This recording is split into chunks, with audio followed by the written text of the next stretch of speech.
Waves just made the biggest announcement in their entire history, and everybody's talking about it. Now, there are a lot of different opinions on this, so I'm going to tell you what it's all about, and I'm going to give you my honest opinion on this big change.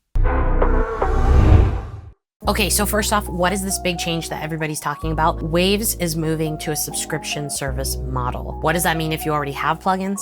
Well, you will still be able to keep those plugins forever. You still have those perpetual licenses. However, when it's time to update them, you won't be able to update them without being a part of the Waves Creative Access subscription plan. Unless, however, if you still have a Waves update plan, until that expires, you'll still be able to use that in the terms that you were agreed upon. So now when you go to the Waves website and you want to get a specific plugin, you will only be able to do so if you have a Waves Creative Access subscription. That means also for new plugins that come out, you will only be able to access those plugins if you have the subscription plan. There are 2 tiers of Waves Creative Access subscription, and it also includes StudioVerse, which is basically a way for you to be able to download chains and presets from Studio Rack that were built specifically from renowned producers, including people like myself. So you'll be able to go in there and actually have access to all of the presets and chains that they have available there from all sorts of producers around the world. So that means that with this subscription model, you're not only subscribing to be able to access all the plugins you'd like to use, but you'll also be able to access those presets and chains from Studio Rack from all sorts of famous producers and people like me. I honestly think that there are 2 different types of people that are going to react or are affected by this change from Waves. The first example being the person who maybe is very mindful about their purchases for their plugins, and so they're very picky and they save up specific amounts of money to be able to purchase their plugins maybe every few months. The average Waves plugin was probably like $29, something like that. So you'd save a little bit, spend those $30, and then, save a little bit more and splurge on the next one.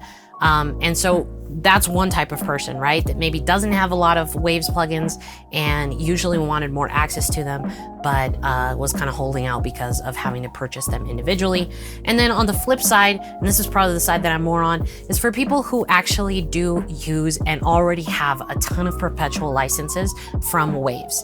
Now, what does that mean? Basically, it means these people have already purchased a ton of plugins and invested a lot of money in Waves.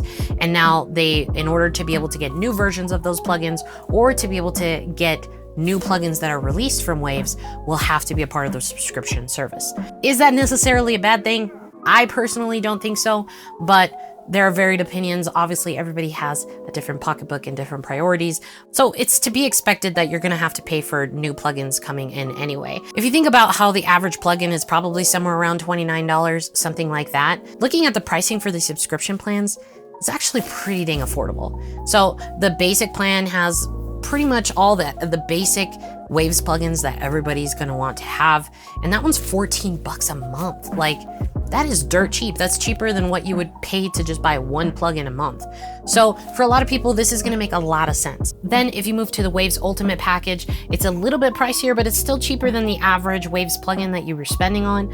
And you get access to everything, all the new updates, anything new that comes out or gets released, along with StudioVerse. So there's honestly a good variety of, depending on how heavy into Waves plugins you are, you can go with the lightweight version, Essentials, and you can go with the Ultimate and pretty much have access to everything you want moving forward. Some people are going to be a little bit butthurt about the pricing and having to pay monthly after you've already had a ton of plugins that you've invested in. But honestly, there's still this new element that people, I think, aren't talking about enough. This whole StudioVerse thing with the Studio Rack, where basically you can get all these Studio Rack presets and plugins from world-renowned producers. I think that's huge. And even if you went with the Essentials package, you get that. And I would totally pay $14.99 a month to have access to some of these presets and chains from famous producers and engineers. So honestly, that's how I feel about it. I think it's a great idea. I think it's a good move, both for Waves and for people. I think it's just going to be a rough transition for some people because it's change and nobody really loves change all the time. I think about so many companies that make changes and then it's like this big uproar. Here's the perfect example.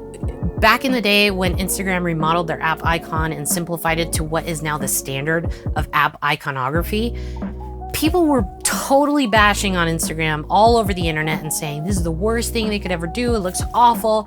And guess what? A few months later, everybody was following suit. So I think change is hard for some people, and you're gonna hear some bad stuff about, oh, this is the dumbest thing ever, you're gonna be wasting money. And honestly, you know, at the end of the day, these are just tools for you to get your job done. You don't need Waves plugins, but they're pretty dang good. And that's why they have the reputation that they have. That is the summary of what has been happening with Waves. What do you guys think about it? Let me know what you think about it in the comments. And if you like this video, make sure to hit that thumbs up. I will be exploring the Studioverse, and you will be seeing some presets and chains there from me in the future. So stay tuned, subscribe if you want to see what that looks like. But yeah, thanks so much for watching, and keep making beats.